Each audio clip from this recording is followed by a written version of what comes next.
We've put billions of dollars trying to cure lung cancer, not prevent it. If we just prevented it, we wouldn't have to worry about it. Prevention's easier. Prevention's very easy, Yeah. right? Something you said before we got on here and that I read in your book is that aging is a disease. Is that right? Well, that's what I think, yeah. That's what you think it is. Would that mean death is a disease as well? Well, death is the end product of aging. Okay. Right? So we've cured just about every other major disease. So you don't die from an infection. You typically don't die in childbirth if you're a woman. So now what's left is aging. And while we're whacking each of these diseases, cancer, heart disease, Alzheimer's, trying to whack them on the head like a whack-a-mole game, right, we forget that the main reason all these diseases occur is that our bodies are aging. If you don't get old, you don't get those diseases. Is that because your immune system is strong and so that it fights against disease essentially, or? Well, yes, it's similar, but it's not the immune system that you're thinking of. We actually have inbuilt defenses. We call them longevity genes that we can activate in our daily lives by doing certain things. Longevity genes? Yes, that's what we call them. How many genes do we have? Oh, we've got about 24,000 of them. 23 or 24,000 genes. Right, but there's only about 50 really important ones for longevity. Okay, and one of this longevity gene? Well, the ones we study are called sirtuins, and there are 7 of those. And they're in all parts of the body, and they do all really crazy good stuff for us. Okay, and where do telomeres come into play? Well, they're part of it. Okay. Yeah, there are 7 hallmarks, or 8 depending. These are causes of aging. So telomeres are one of those hallmarks. Other things are like the battery packs winding down, those mitochondria in our cells. We lose stem cells, all this other stuff. But here's the important point. We think, that there's a unified cause, a whole upstream cause of all of those things. We can talk about that. Yeah. But also these sirtuins, they defend against all of those. So while we used to think we'd have to develop 8 different drugs to slow down aging, if you just tap into these longevity genes, they take care of everything. Really? Mm-hmm. They continue to regenerate good cells. They continue to fight against disease or stress or whatever it may be, or? They do. They're really smart. They make proteins that act like traffic cops telling the body how to fend against adversity. Okay. And they've been with us on the planet since life first arose. And it's 7 of them? Well, the ones I study, there are 7. There are others. There are 7 sirtuins, and there are 3 classes of longevity gene. The ones I study, those 7, and there's a couple of others that you can turn on. Why don't you study the others? Are they not credible enough? We do, but we scientists, we like to specialize. Gotcha. But in truth, even though 10 years ago we used to fight with each other, my longevity gene is more important than your longevity gene. It was ridiculous. My worm's living longer than your worm. It was really silly. But now we've realized, most of us admit that all these genes are talking to each other, and if you tweak one set, the others will be tweaked too. Right, okay. So these genes, when you say you study them, what does that actually mean? You're pulling like blood out of different humans and you're putting them in a tube and you're researching and you're like, what's actually happening to study these? Yeah. Because I'm a non-scientist, I have no clue what that actually means. Right. Is it like rats? Is it humans? Is it, You've got to come to the lab. You've got to see what's going on, because it's crazy stuff. We do anything we can to answer a question. You're cloning humans in there. You're doing all sorts of stuff, right? It's crazy stuff. Okay. So we're driven by the question, not by the technology. So most labs will say, okay, I'm an expert in rats. I don't give a rat's about a rat. I care about answering a question. Yeah. And our question is, why do we age and what can we do about it? And will that transform medicine? Wow. And so what we do, if you came to the lab, you'd see we've got jellyfish growing. We've got mice that are living longer and running on little treadmills. Wow. Up in the lab, we have stem cells that we're growing and actually turning them back in time. We can reverse the aging of these human cells. Yeah. So what does that mean? You take a cell from a human, like a sample, like a skin sample, like a blood. Brain cells growing in the dish. Really? Yeah. Wait, brain cells growing in the dish? Yeah. So like you take it from like a living human? Yes. You take a little piece of brain, yes, you put it in a dish, and then you reverse the age of the brain. Correct.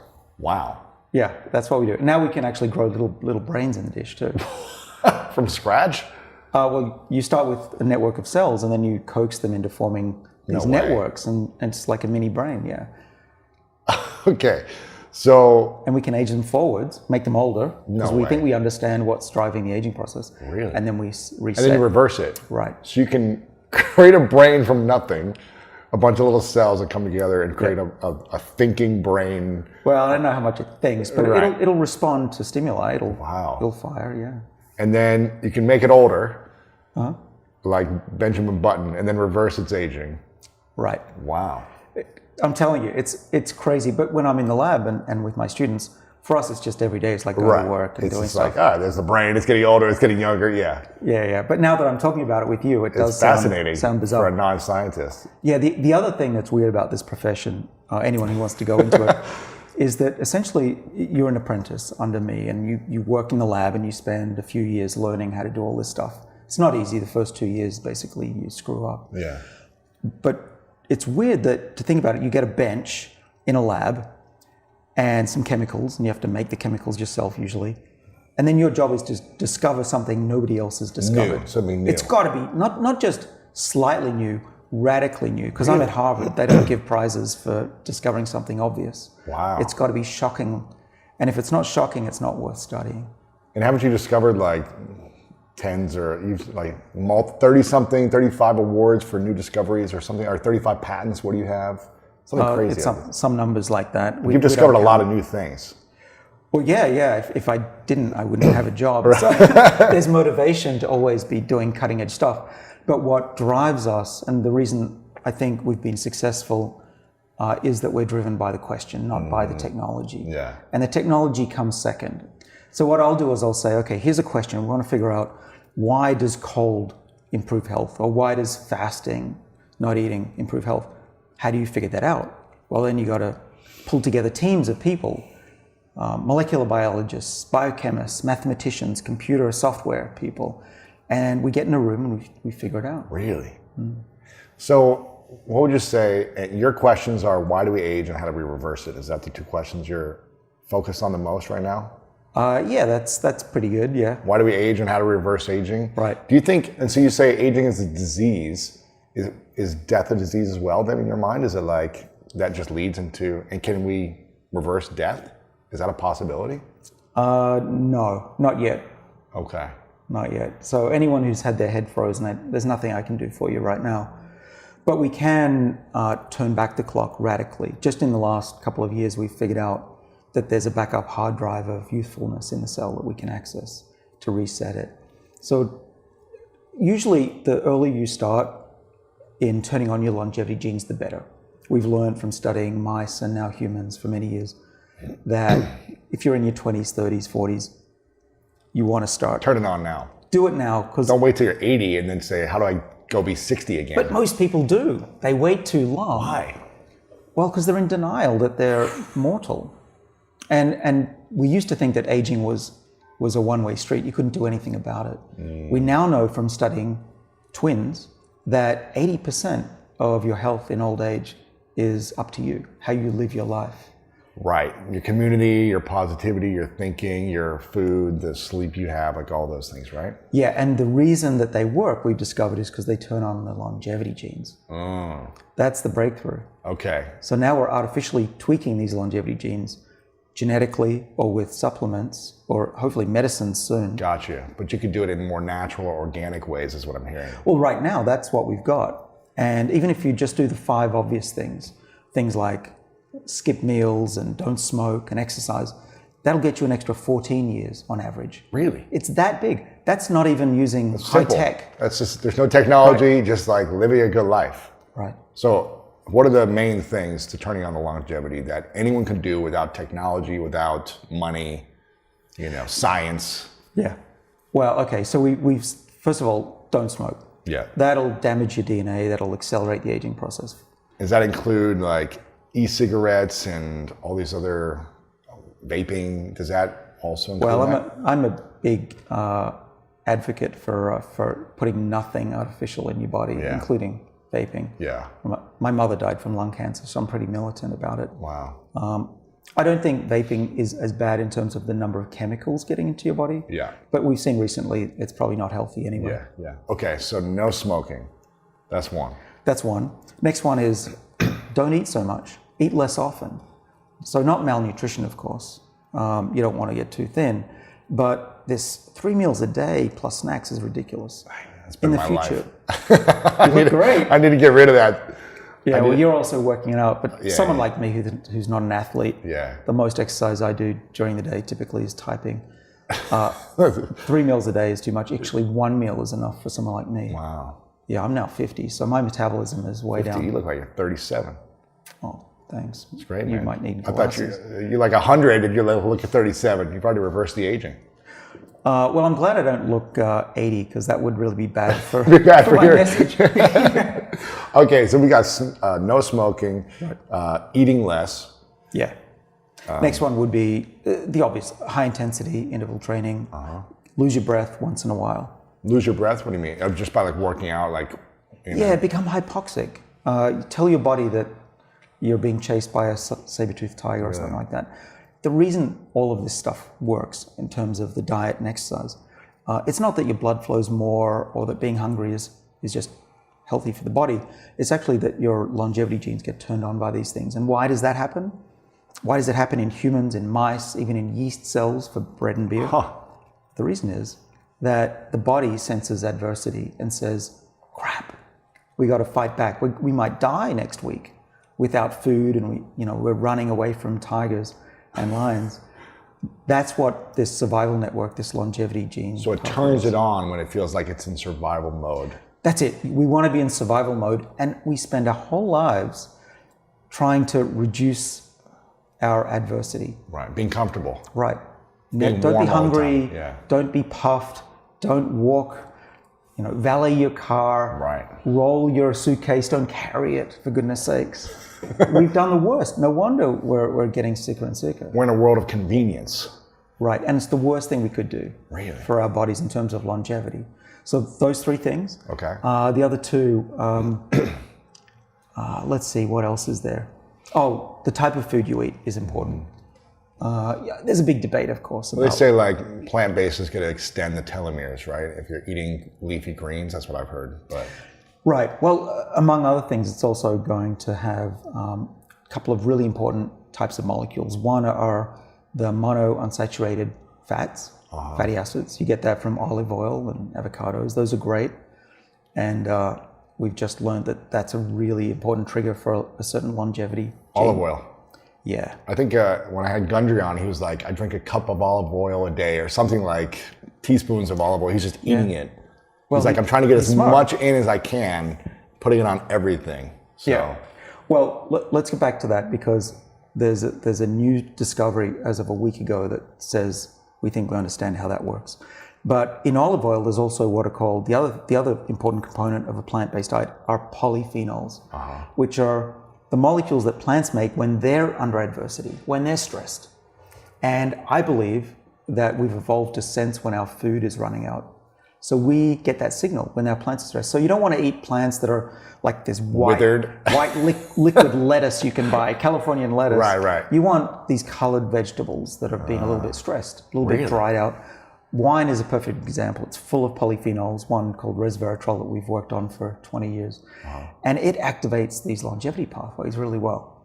Wow. So stress your food, Stress organic. Yeah. I am for a plant-based diet, but I do eat meat Yeah, me too. occasionally. It tastes pretty good. But it's very clear. Dan Buettner is right. Where you go to the longest lived places in the world, The blue zones, right? Sardinia, right, the Okinawa Island in Japan, they're not eating all meat. And actually, we know that if you eat a lot of meat, you shut down some of these longevity pathways. Really? Yeah. So you might look good and grow muscle. And that's great when you're young. You want to find a mate. You want to look good. You want to feel good. But in the long run, I don't think that's healthy. Really? So cutting down less and less meat, at least. Having more plants is the way to go. Yeah, that's what I've done. I was on an Okinawa diet in my 20s and 30s. Which is what? Just rice and leaves and... It's a bitter rice. You got to watch out for white rice because That's a it'll lot. spike your sugar. Yeah, it's a lot. But it's a lot of tofu, miso soup, green leafy vegetables, dark greens for these phytochemicals. And then what else was it? There was a bit of fish. Okay. Yeah. But also what's important is not a lot of food. I mean, these days, I'm stopping eating when I'm about 60, 70% full. And I'm trying to I just skip never feel breakfast and lunch. full until I'm like eating so much, and then I'm like, okay, I'm full. Well, you're a young, So active, hungry man. Well, here's one of the things. I think one, when you eat slower, you start to get fuller. You start to feel it. And I'm the youngest of 4. And so as a kid, we didn't have a lot of money growing up in a small town in Ohio, and there wasn't that much food. So I learned to like grab and just shove it in my mouth. And that became a habit that I've kind of stuck with. And I'm not starving anymore. Like the food's available at any time. I can afford it, and I have it all the time. But I think it's reconditioning my mind or a habit or a routine of like, I'm not scarfing my face down right now, but it's that mindset of, what if I'm gonna go hungry? For sure. We all suffer from that. Well, not all of us, but those of us who grew up in regular families, we were told to finish our meals. Right. Don't leave anything on the plate. And There's if you've hungry got kids everywhere. brothers and sisters, right? They're stealing your food. My wife grew up in a very poor family, and even when she was a student, she could barely afford food. She would scrounge and buy potatoes. And at the dinner table, she'll kill me for this, but she will eat like it's going to all go away tomorrow. But I have to remind her and everyone should know this. There's always going to be another meal. Yeah. There will be another meal. Don't worry. But we're conditioned to eat food when it's in front of us. I think it's a mental conditioning, and it's also like either your body's tricking you, or it's your brain, or it's your gut, or something is tricking you like, I'm still hungry. Even though you've had 2,000 calories in 10 minutes, you're still like, oh, there's food. It's like turning something on where you're like, I want to eat that. I don't know why that is. Well, yeah, I mean, it's the reason that we're sugar, here. Our ancestors put on fat and they survived the famine. We don't have famines anymore, thank goodness. Yeah. But we've descended from those people. Right. So we've got the genes in our brain that say, eat, eat, eat. How do you turn that gene off? Well, you can take certain types of food. I drink a lot of tea and coffee, hot water even, just to fill up my stomach. That works really well. Okay. Hot water, not cold water.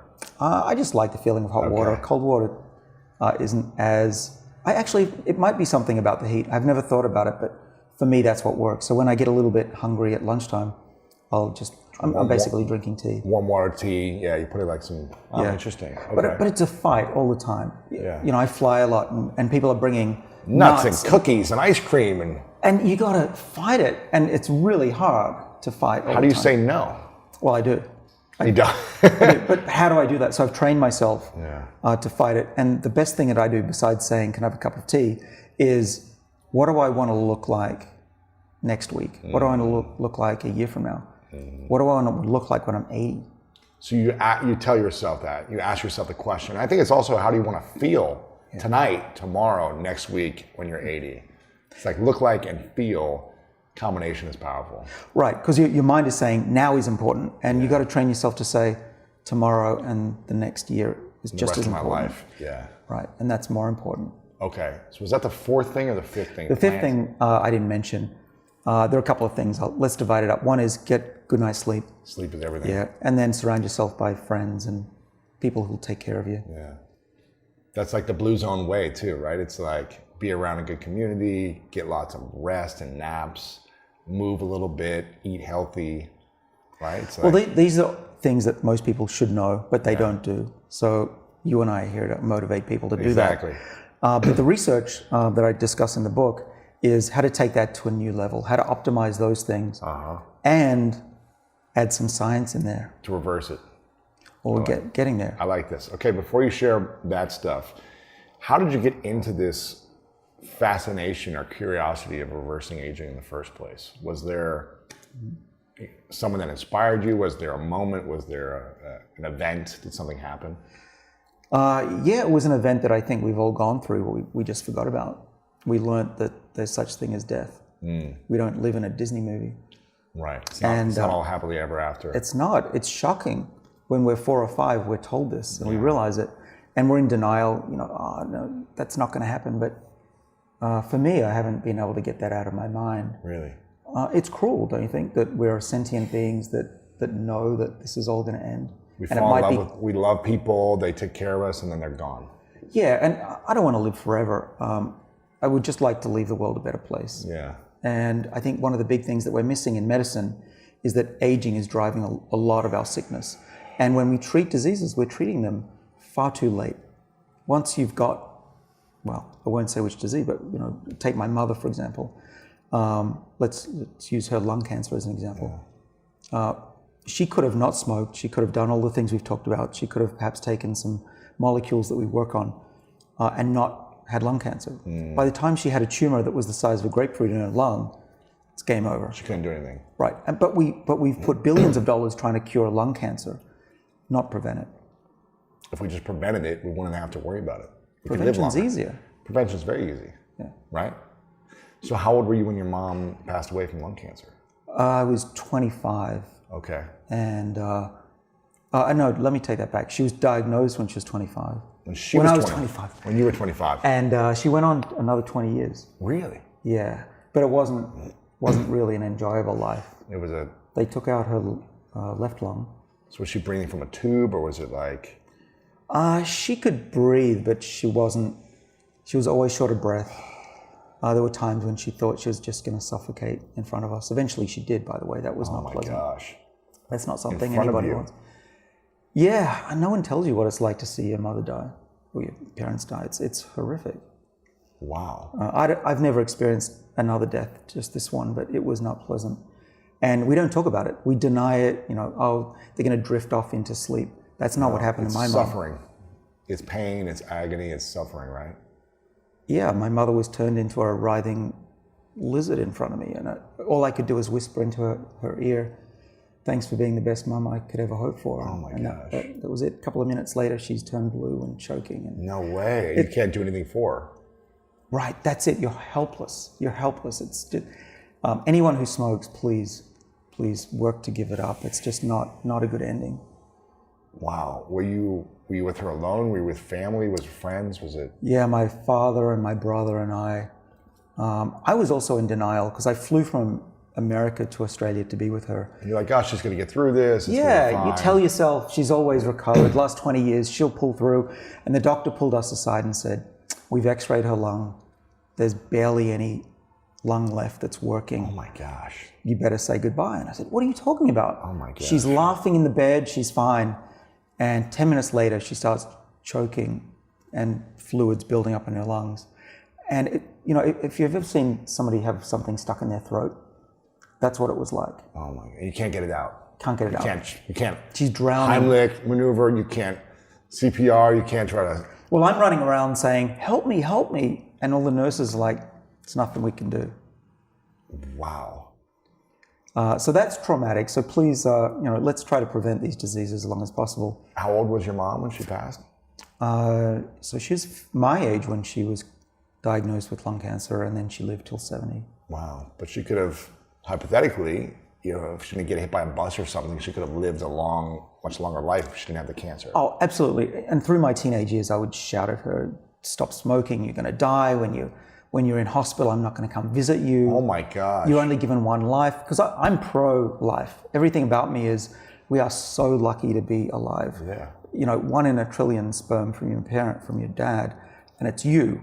What's the chance? It's a gift. It is. Don't throw it away. And she was the opposite. She's like, drinking and smoking, and I've lived a good life. Don't bother me. And she paid the consequence. If you want more greatness in your life, then you got to check out this video right here. He had a great quote that said, "Rest at the end, not in the middle." And that's something I always live by. I'm not going to rest. I'm going to keep on pushing now. There are a lot of answers that I don't have, even questions that I don't have. But I'm just going to keep going.